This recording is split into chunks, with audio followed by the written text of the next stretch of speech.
Apretaba el teléfono contra mi oreja con tanta fuerza que casi me lastimé, mi voz apenas un susurro mientras contemplaba ese letrero amarillo brillante de Se vende clavado en lo que solía ser nuestro jardín delantero. ¿Cómo que no hay nadie aquí? Esto no puede estar pasando. Las palabras se derramaron de mi boca mientras observaba a una señora mayor al otro lado de la calle Esperanza asomarse por sus cortinas, probablemente preguntándose por qué una universitaria estaba teniendo un colapso completo en la acera. Mi nombre es Carolina Herrera, y acababa de manejar 6 horas brutales desde la Universidad de Guadalajara de regreso a mi ciudad natal de San Miguel de Allende para las vacaciones de primavera. En lugar de llegar a la cocina cálida de mi familia y las famosas galletas de chocolate de mi mamá, me encontré parada frente a un cascarón vacío que alguna vez había contenido todo lo que consideraba sagrado. Cada ventana me devolvía la mirada como ojos muertos, sin cortinas, sin luces cálidas, nada más que habitaciones huecas donde solían vivir y respirar los recuerdos de mi infancia.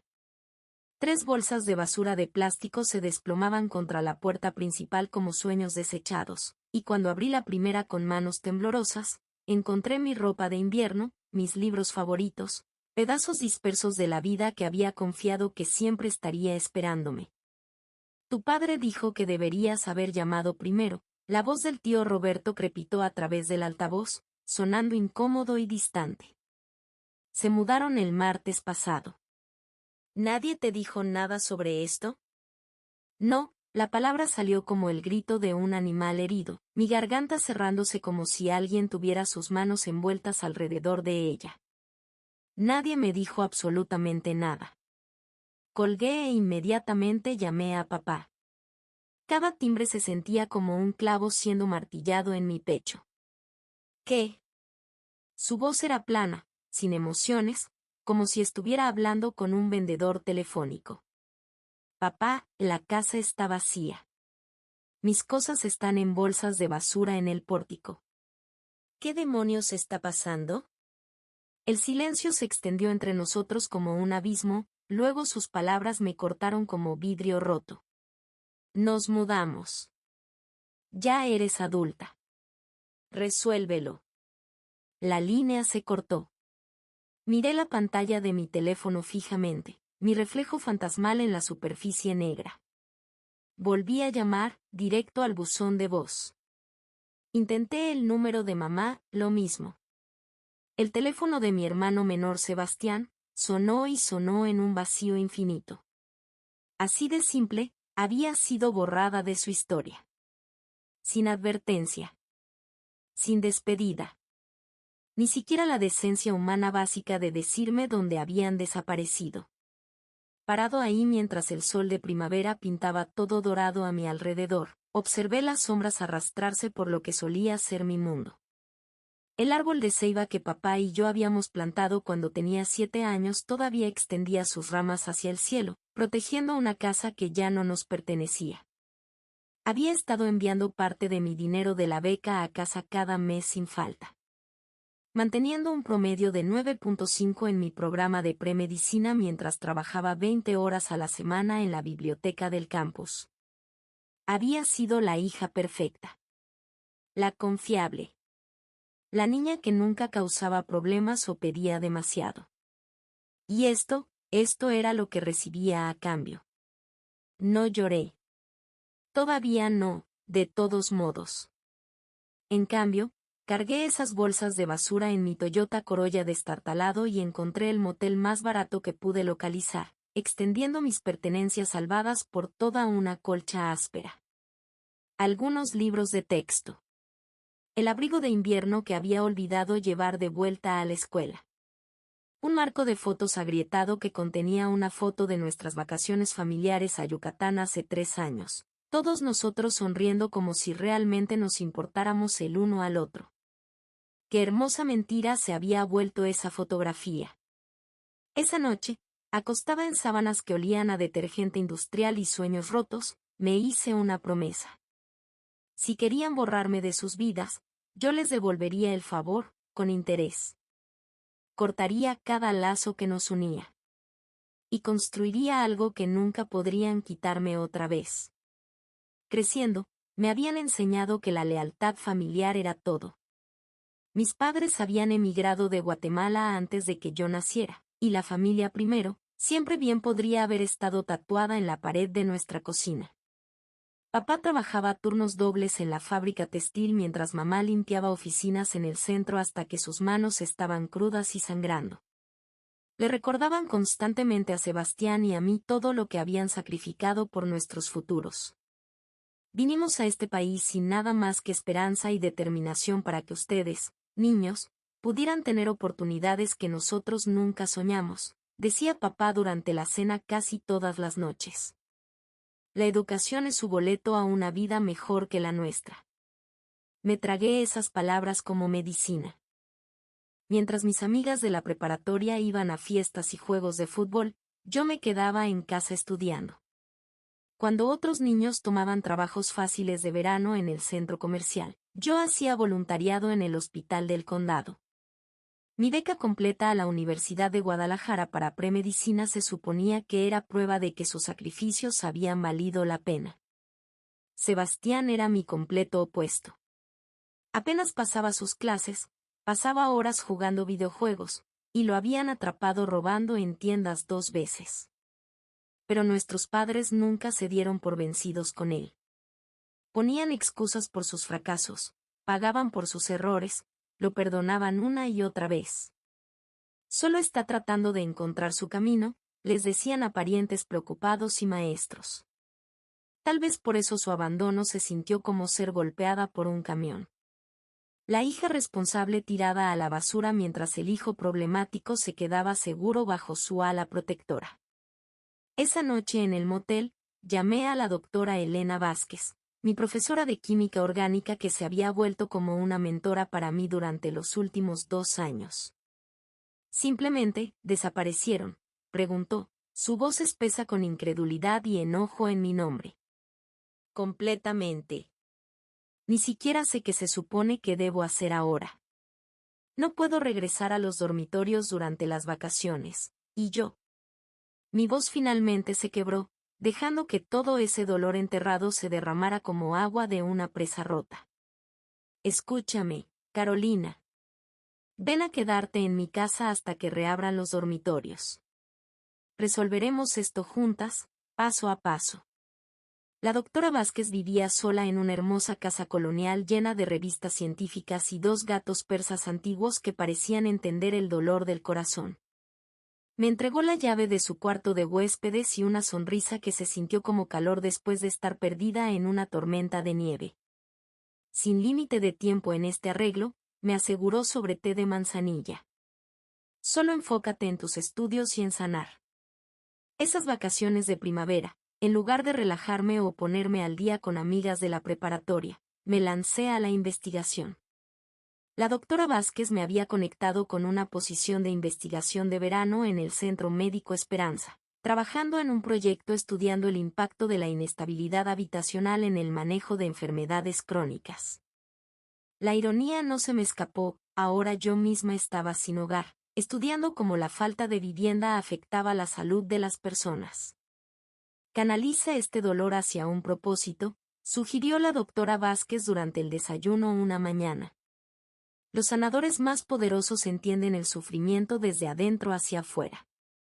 Asentí, pensando en las fotos familiares que había encontrado arrugadas en el fondo de una bolsa de basura. Mi graduación de la preparatoria. Mi fiesta de cumpleaños número 18. Todas esas celebraciones de hitos que mis padres habían organizado y atesorado, solo para tirar los recuerdos como basura de ayer. Esa tarde, bloqueé todos sus números. Cada uno. Papá, mamá, Sebastián, incluso tías y tíos que podrían tratar de hacerme sentir culpable para que los perdonara. Cuando la gente preguntaba sobre mi familia, simplemente decía, ya no tenemos contacto. Sin historia triste. Sin pescar simpatía. Estaba reconstruyendo desde cero, y el equipaje emocional no tenía lugar en mis nuevos cimientos. La posición de investigación en el Centro Médico Esperanza cambió todo sobre mi futuro. Lo que comenzó como entrada básica de datos y organización de archivos de pacientes rápidamente se expandió cuando mi supervisora, la doctora Patricia Morales, notó mi habilidad natural para conectar con pacientes en dificultades. «Tienes algo especial, Carolina», me dijo después de que ayudé a calmar a un paciente diabético que había estado durmiendo en su coche por 2 semanas. «Realmente escuchas cuando la gente habla». Me asignaron para ayudar con entrevistas de pacientes, conociendo familias lidiando con crisis médicas mientras enfrentaban desalojos, pacientes ancianos eligiendo entre medicamentos y renta, estudiantes universitarios racionando insulina porque no podían pagar tanto matrícula como atención médica. Sus historias resonaban en mi pecho de maneras que no podía entender completamente. Una tarde, después de pasar el día entrevistando a 6 pacientes diferentes del mismo complejo de apartamentos que habían recibido avisos de desalojo a pesar de necesitar atención médica continua, me quedé tarde organizando datos de investigación. La doctora Morales me encontró ahí después de las 10 de la noche, rodeada de archivos de casos y análisis estadísticos. «¿Quemando el aceite de medianoche otra vez?», preguntó, acomodándose en la silla frente a mi escritorio. «Esta gente no tiene dónde ir», expliqué, gesticulando hacia la montaña de papeleo. «Los están echando de sus hogares mientras están luchando contra el cáncer, manejando diabetes, recuperándose de cirugías». La doctora Morales suspiró profundamente. «Desafortunadamente, los propietarios no están obligados a considerar necesidades médicas cuando quieren que los inquilinos se vayan». «Pero eso está completamente mal», insistí, mi voz elevándose con frustración. «Esta gente necesita vivienda estable para manejar sus condiciones de salud. Sin ella, van a terminar en salas de emergencia una y otra vez. El sistema está roto», estuvo de acuerdo en voz baja. «Entonces, ¿qué vas a hacer al respecto?». Esa pregunta me atormentó por semanas. ¿Qué podía hacer yo, un estudiante de segundo año de premedicina con un trabajo de investigación de verano, posiblemente contra un fracaso sistémico tan masivo? La respuesta llegó durante un seminario universitario obligatorio sobre oportunidades de liderazgo estudiantil. El orador mencionó que los estudiantes universitarios podían aplicar para becas de innovación, financiamiento inicial para proyectos que abordan problemas del mundo real. La fecha límite de aplicación era solo 8 días después. Pasé 3 noches sin dormir elaborando una propuesta para un programa de defensa médica específicamente sirviendo a estudiantes y familias de bajos ingresos. Lo llamé la Alianza de Vivienda y Salud. La doctora Morales me ayudó a refinar los componentes médicos mientras la doctora Vázquez revisó mi metodología y proyecciones de presupuesto. Mientras esperaba noticias sobre la aplicación de la beca, recibí mi primer contacto de mis padres en 8 meses, un mensaje de voz de mamá. «Carolina, mi amor, tu padre y yo estamos preocupados por ti. Por favor, llámanos». Sin disculpa. Sin explicación por lo que habían hecho. Solo una expectativa de que respondería como una niña obediente que había olvidado todo sobre ser abandonada. Borré el mensaje sin escucharlo 2 veces. 3 días después, llegó otro mensaje de voz. «Este tratamiento silencioso es infantil, Carolina. Somos tu familia».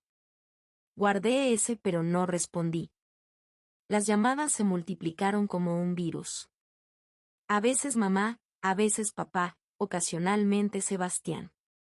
Sus tonos cambiaron de exigentes a prácticamente suplicantes. Pero ninguno de ellos reconoció lo que realmente me habían hecho. Cuando la Universidad de Guadalajara me otorgó la beca de innovación, $32,000 para lanzar la Alianza de Vivienda y Salud, no compartí las noticias con ninguno de ellos.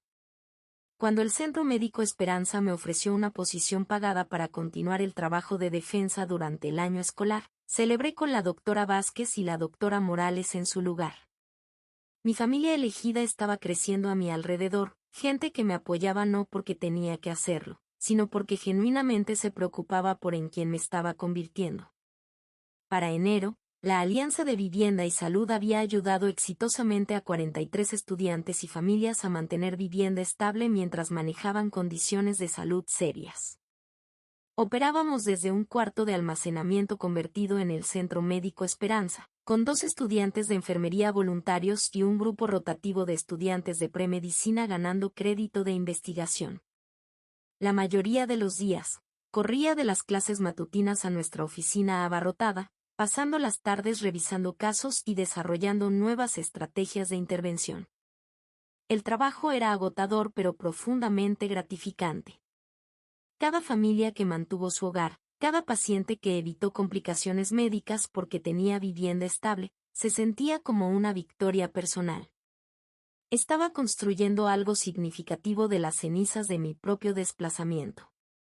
Mis padres, mientras tanto, habían escalado su campaña para reconectarse conmigo. Las llamadas llegaban con frecuencia perturbadora, a veces 8 o 9 veces en un solo día. Cuando continué ignorándolos completamente, reclutaron a miembros de la familia extendida para hacerme sentir culpable y que respondiera. Tu madre se llora hasta dormirse todas las noches, me escribió mi tía Rosa. Cualquier cosa que haya pasado entre ustedes, ¿no puedes encontrar en tu corazón perdonarlos? Ignoré estos intentos de manipulación completamente.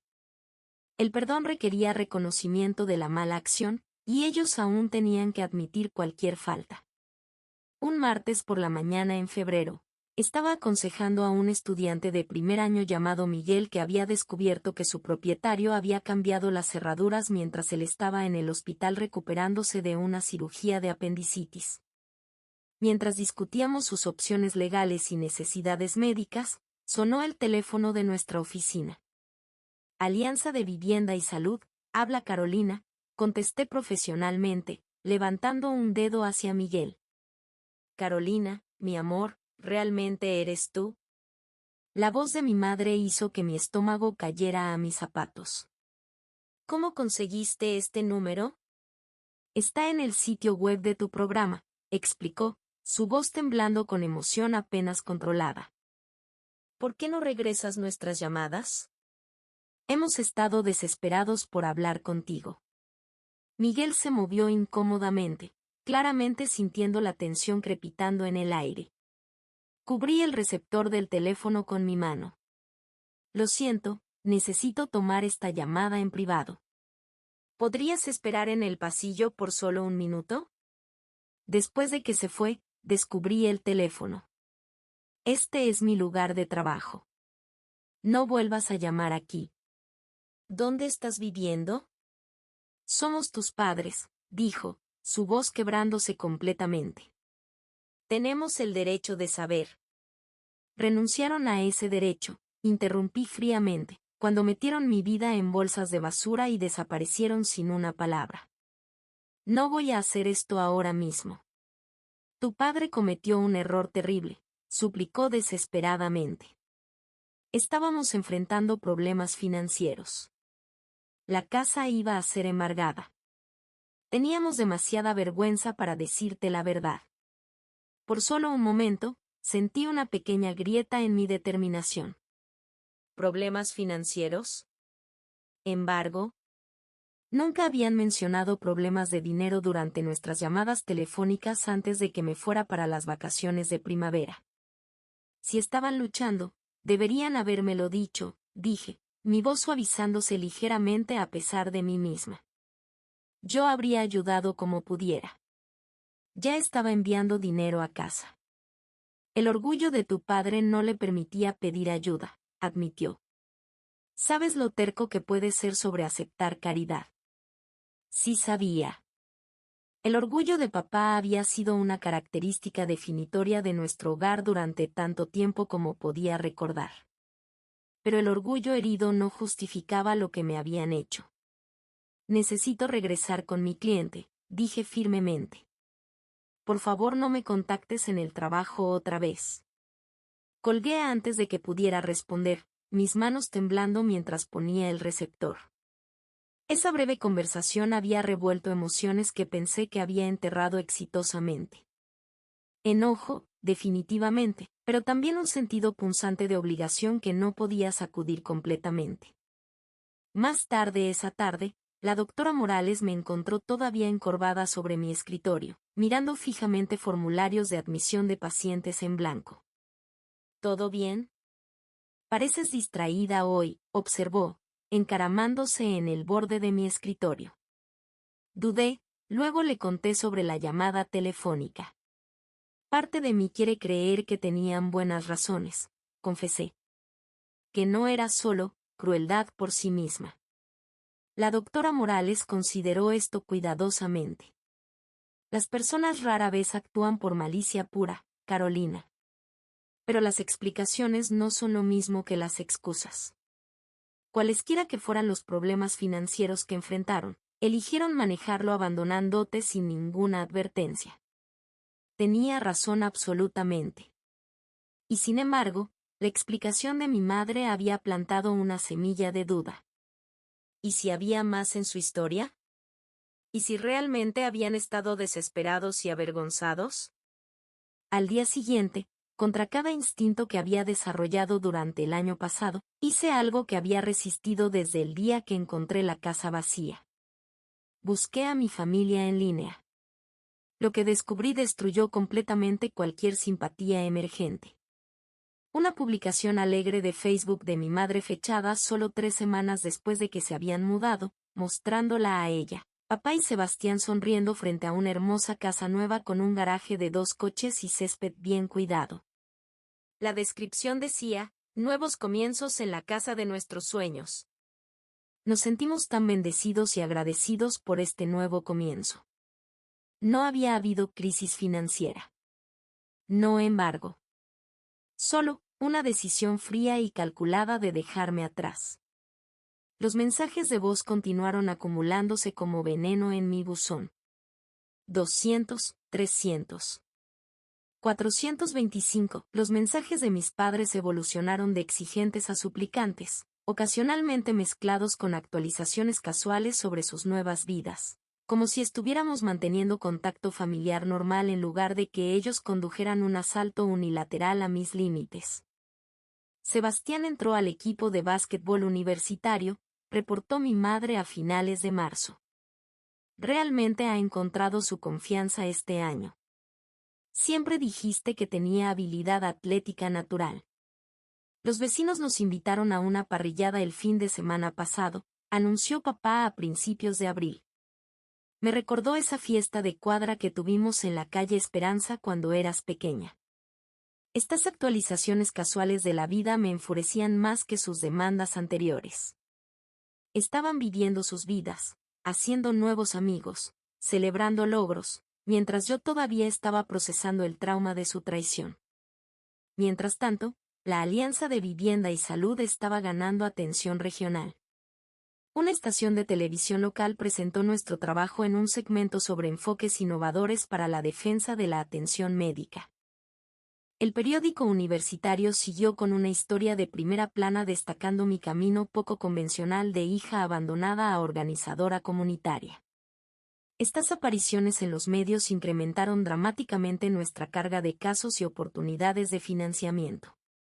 Necesitamos expandirnos significativamente, le dije a la doctora Morales una tarde, gesticulando hacia nuestros archivos de casos desbordantes. Más voluntarios, mejor espacio de oficina, financiamiento aumentado para servir a todos los que necesitan ayuda. Podría tener una solución, respondió pensativamente. La Fundación Esperanza está aceptando propuestas para sus becas anuales de equidad en salud. El premio es sustancial, suficiente para contratar personal de tiempo completo y rentar instalaciones apropiadas. El proceso de aplicación fue absolutamente brutal. Pasé semanas redactando y re-redactando nuestra propuesta, recolectando testimonios de pacientes agradecidos, compilando datos comprensivos sobre el impacto de la inestabilidad habitacional en los resultados de salud. El documento final se extendía a 67 páginas, detallando meticulosamente la misión de la alianza, enfoque basado en evidencia, e impacto comunitario medible. 2 días después de someter nuestra aplicación, Recibí una llamada de un número desconocido con el código de área de mi ciudad natal. Hola, contesté cautelosamente mientras revisaba el historial médico de un nuevo paciente. Carolina, soy la señora López de la calle de enfrente. Nuestra antigua vecina. No había hablado con ella desde ese día devastador cuando descubrí que mi familia había desaparecido. Espero que no te moleste que te llame, continuó nerviosamente. Tu hermano me dio tu número. Dijo que podrías no contestar si veías los nombres de tus padres en la identificación de llamadas. Mis defensas inmediatamente se dispararon. ¿Si esto es sobre reconciliarme con mi familia? No, interrumpió rápidamente. Bueno, no exactamente. Es sobre tu antigua casa. Alguien se metió la semana pasada. La policía piensa que estaban buscando objetos de valor, pero obviamente el lugar está vacío. Tu padre me pidió que verificara si tal vez habías regresado por algo. No quería presentar un reporte si eras solo tú recuperando pertenencias. Casi me reí de lo absurdo. No he regresado ahí desde ese primer día, señora López. Ya ni siquiera tengo llaves. Eso fue lo que le dije, suspiró. Pero hay algo más. El intruso dejó algo atrás. Un sobre con tu nombre.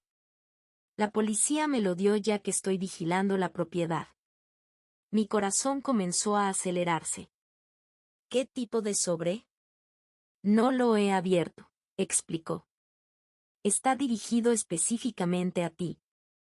Pero parece oficial. Hay un membrete de un bufete de abogados. ¿Correo oficial en mi antigua dirección? Nadie debería estar enviándome documentos legales ahí. Había cambiado mi dirección con todos meses atrás. ¿Podrías por favor abrirlo?, pregunté urgentemente. Solo dime qué dice. Escuché papel rasgándose, seguido por un silencio largo. Señora López. Es sobre el patrimonio de tu abuela, dijo finalmente. ¿La madre de tu madre, allá en Oaxaca? Mi abuela había muerto cuando tenía 10 años. Apenas la recordaba más allá de algunas fotografías descoloridas y las historias que mamá solía contar sobre su jardín. ¿Qué sobre su patrimonio? Según esta carta, has heredado propiedad en Oaxaca, leyó la señora López lentamente. Y hay un documento bancario adjunto. Carolina muestra un saldo de más de $700,000. Mi mente se quedó completamente en blanco. Eso no puede estar bien. La abuela vivía muy sencillamente. No tenía ese tipo de dinero. La carta explica que la propiedad fue desarrollada después de su muerte. Edificios comerciales. Tu parte representa ingresos de renta que se mantuvieron en fideicomiso hasta que cumplieras 21 años. Agarré una pluma con manos temblorosas, escribiendo frenéticamente mientras la señora López dictaba la información de contacto del bufete de abogados oaxaqueño. ¿Dice cuándo esta herencia se volvió disponible? La señora López hizo una pausa, papeles crujiendo. Sí, lo hace. El fideicomiso fue liberado el enero pasado. Enero pasado. 2 meses antes de que mis padres me abandonaran. El tiempo no podía ser posiblemente una coincidencia. Habían sabido sobre mi herencia, y me habían tirado a la basura de todos modos. La Fundación Esperanza llamó mientras todavía estaba tambaleándome por la revelación de la herencia. Habíamos sido seleccionados como finalistas para su beca y necesitábamos preparar una presentación para su junta directiva. Bajo circunstancias normales, esto habría sido celebración pura. El apoyo de la Fundación transformaría la Alianza de Vivienda y Salud de un proyecto estudiantil a una organización sin fines de lucro legítima. Pero estaba completamente distraída, mis pensamientos constantemente dando vueltas de regreso al legado inesperado de mi abuela. Después de consultar con la doctora Morales, contacté al bufete de abogados oaxaqueño manejando el patrimonio. Confirmaron todo lo que la señora López había leído.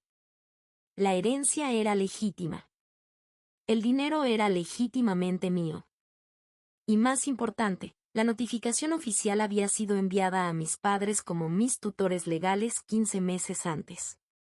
¿Sabían sobre esto? Le dije a la doctora Vázquez durante una de nuestras cenas semanales. Sabían que tenía esta herencia masiva llegando y todavía pusieron mis pertenencias en bolsas de basura. Puso su copa de vino cuidadosamente. ¿Has considerado cuáles podrían haber sido sus motivaciones? Dinero, dije amargamente. Probablemente pensaron que lo merecían más que yo.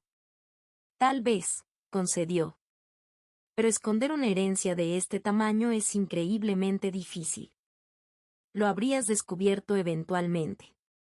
Tal vez estaban planeando decirme en sus términos, especulé. Para hacerme sentir agradecida, dependiente, como si les debiera mi futuro. Empujé mi plato de cena intacto, mi apetito completamente desaparecido. O tal vez nunca planearon decirme para nada. Los fondos de la herencia fueron transferidos a mi cuenta 3 días antes de la presentación de la Fundación Esperanza. No había decidido cómo usar el dinero, pero su presencia me dio una extraña sensación de seguridad. Por primera vez desde descubrir mi hogar de la infancia vacío, me sentí verdaderamente independiente de mi pasado. La presentación de la fundación estaba programada para un jueves por la mañana en mayo. Llegué a sus elegantes oficinas del centro 40 minutos temprano, revisando mis notas en su sofisticada área de recepción. Nuestra propuesta solicitaba $500,000 durante 5 años para expandir los servicios de la Alianza por toda el área metropolitana. La doctora Morales llegó 20 minutos antes de nuestra cita, viéndose profesional y confiada en un traje gris carbón. ¿Lista para esto?, preguntó, tomando el asiento junto a mí. Tan lista como voy a estar, respondí, alisando mi blazer azul marino cuidadosamente elegido. Profesional pero accesible. La junta puede parecer intimidante, advirtió. Pero genuinamente se preocupan por resultados medibles. Enfócate en las historias humanas detrás de nuestras estadísticas. Muéstrales cómo la alianza transforma vidas. Nos llevaron a una sala de conferencias donde 12 personas se sentaban alrededor de una mesa de roble pulido. Reconocí a varios de mi investigación, ejecutivos de atención médica, filántropos, un cirujano general retirado. El presidente de la fundación, el doctor Andrés Esperanza mismo, se levantó para saludarnos. Señorita Herrera, doctora Morales, bienvenidas, dijo calurosamente, gesticulando hacia el área de presentación. Hemos estado extremadamente impresionados por su propuesta escrita. Muéstrenos por qué la Alianza de Vivienda y Salud merece nuestra inversión. Conecté mi laptop a su sistema y comencé.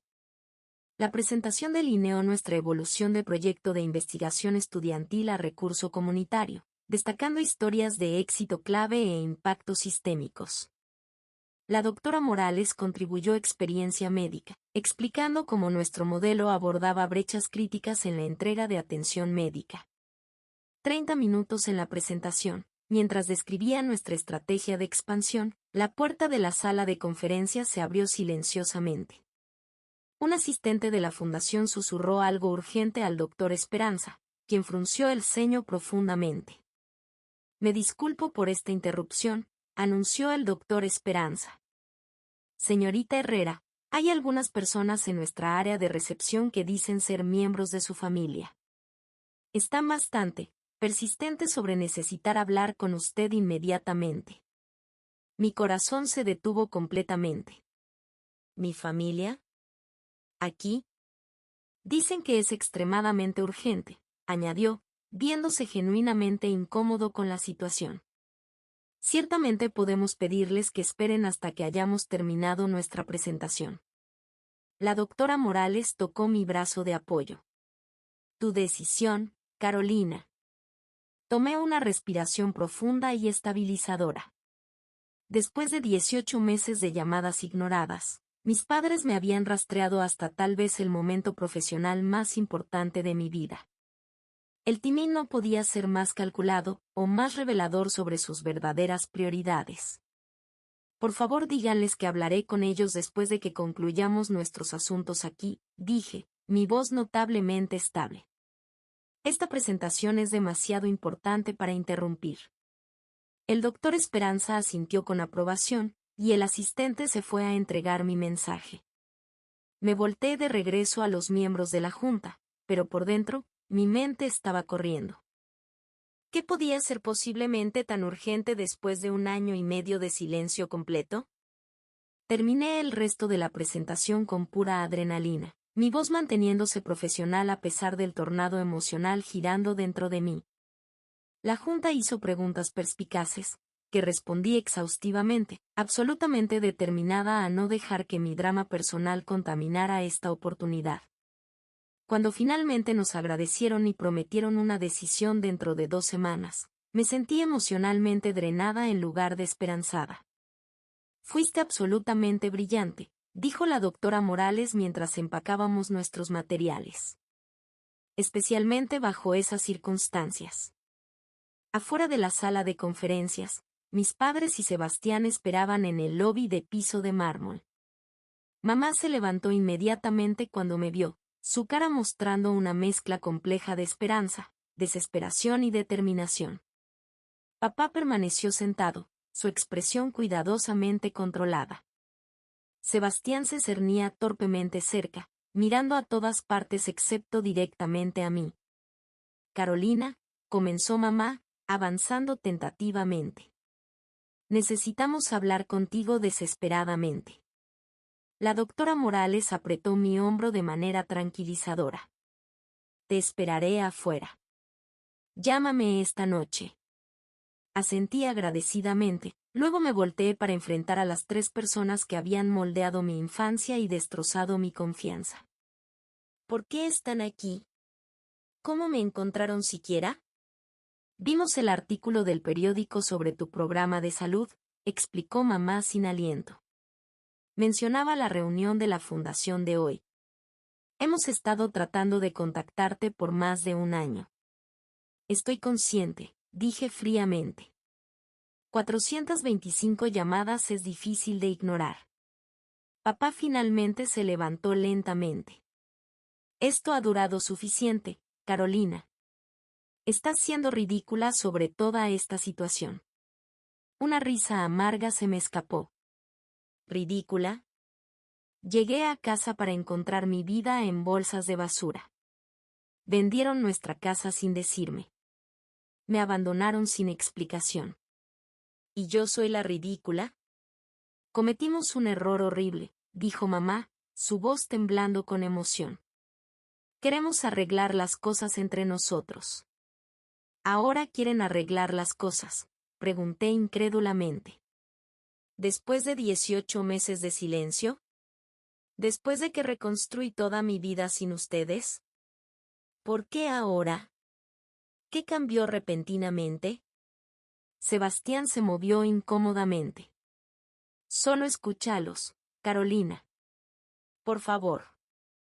Sé sobre la herencia, declaré directamente. ¿Es por eso que están repentinamente interesados en la reconciliación? ¿Porque el dinero finalmente llegó? La cara de papá se oscureció con enojo. Siempre asumes lo peor sobre las motivaciones de todos. Y tú siempre has sido rápido para descartar lo que es inconveniente, le disparé de vuelta. Sabían sobre el patrimonio de la abuela el enero pasado.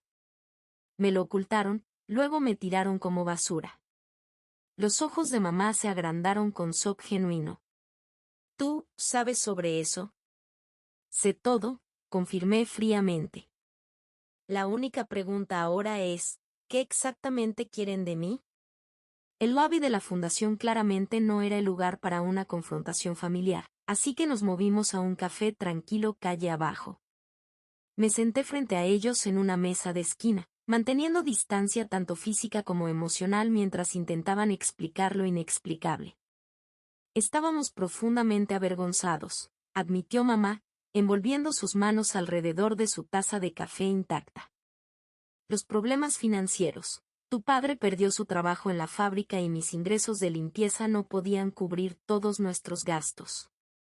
Teníamos demasiada vergüenza para decirte la verdad.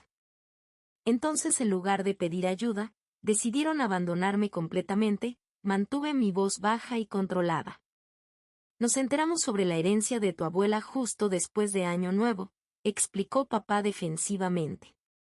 Los abogados dijeron que recibirías todo cuando cumplieras 21 años. Pensamos que si nos mudábamos y conseguíamos un nuevo comienzo, podríamos arreglar nuestros problemas antes de que descubrieras nuestros fracasos. ¿Vendiendo nuestra casa y dejándome sin nada? Entramos en pánico, dijo mamá desesperadamente. Tu padre pensó que estarías mejor sin nuestros problemas financieros pesándote. Tenías tu beca, tu vida universitaria, tu futuro brillante por delante. Y ahora, presioné implacablemente. ¿Por qué este cambio repentino de corazón? Se intercambiaron miradas significativas antes de que Sebastián hablara. La regaron, Carolina. Lo saben ahora. El programa de salud, añadió papá a regañadientes. Leer sobre eso en el periódico, ver lo que has logrado sola, nos dimos cuenta de que habíamos perdido algo irreemplazable. Su hija exitosa, traduje amargamente. No, insistió mamá firmemente. Nuestra familia. Nuestra conexión contigo. Estudié a estas 3 personas que habían moldeado mis años formativos, luego completamente destruido mi sentido de seguridad. Mamá se veía significativamente mayor, líneas profundas ahora grabadas alrededor de sus ojos. Papá parecía de alguna manera más pequeño, sus hombros encorvados bajo su chaqueta gastada. Sebastián había crecido más alto, su torpeza adolescente dando paso a incertidumbre de adulto joven. He construido una nueva vida, dije finalmente. Nuevas relaciones. Personas que me valoran independientemente de mis logros o dinero potencial. Todavía somos tu familia, insistió papá tercamente. Encontré su mirada fijamente. La familia no pone tus pertenencias en bolsas de basura y desaparece sin una palabra. Levantándome de la mesa, puse suficiente efectivo para cubrir las bebidas de todos y me preparé para irme. No necesito cierre de ustedes. He seguido adelante exitosamente. Pero si verdaderamente quieren hacer las paces, empiecen respetando mis límites y dejándome en paz. Mientras me alejaba de ese café, sentí algo completamente inesperado. No triunfo o vindicación, sino una fuerza tranquila e inquebrantable. Había enfrentado a mis abandonadores en mis propios términos y me había alejado intacta.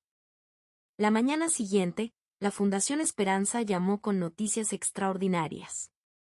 La Alianza de Vivienda y Salud había sido otorgada el monto completo de la beca, más $100,000 adicionales para evaluación del programa e investigación. Esa misma tarde, una revista nacional de salud me contactó sobre presentar nuestro enfoque innovador en su próximo número sobre defensa de atención médica.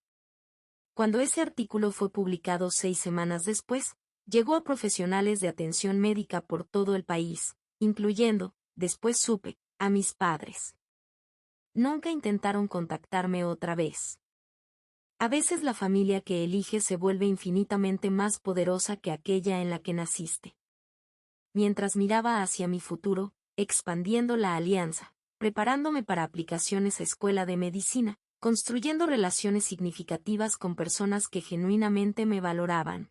Sabía que nunca más mediría mi valor a través de la aprobación de alguien más.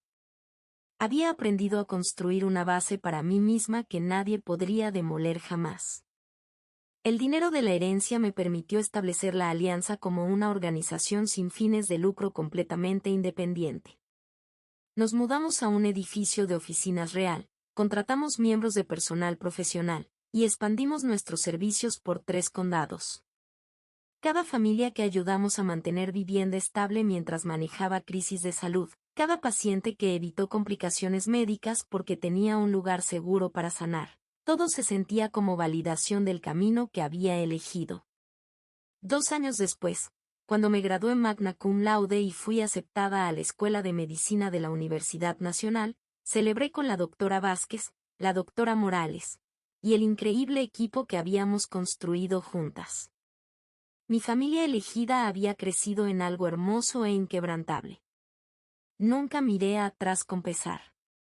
Y nunca cuestioné mi decisión de alejarme de personas que me habían tratado como desechable. Porque al final, las bases más fuertes son las que construimos nosotros mismos, pieza por pieza, con personas que eligen estar a nuestro lado no porque tienen que hacerlo, sino porque genuinamente quieren vernos prosperar.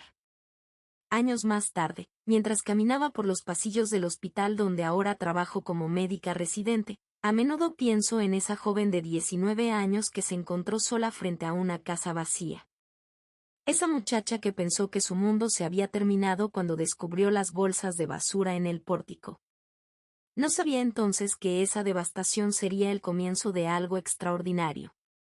Que el abandono que casi me destroza se convertiría en la fuerza que me impulsaría a crear algo más grande que yo misma. Cada vez que ayudo a una familia a navegar una crisis médica, cada vez que veo a un paciente recuperarse en un hogar estable en lugar de la calle, sé que encontré mi propósito en los pedazos rotos de lo que pensé que era mi familia. La Alianza de Vivienda y Salud ahora opera en 12 ciudades, ha ayudado a más de 1000 familias, y se ha convertido en modelo para programas similares en todo el país. El dinero de la herencia de mi abuela, ese regalo inesperado que mis padres conocían pero nunca me contaron, se convirtió en la semilla que permitió que todo esto floreciera. A veces las traiciones más dolorosas nos llevan exactamente a donde necesitábamos estar.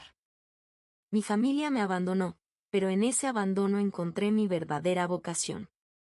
Encontré mi fuerza. Y construí algo que nadie podrá quitarme jamás. Porque las familias verdaderas no se definen por la sangre o los apellidos, se definen por quien aparece cuando más los necesitas, quien celebra tus victorias sin envidia, y quien te ayuda a construir sueños en lugar de destruirlos. Y esa familia, la que elegí y me eligió a mí, es más fuerte que cualquier lazo que el destino podría haber tejido.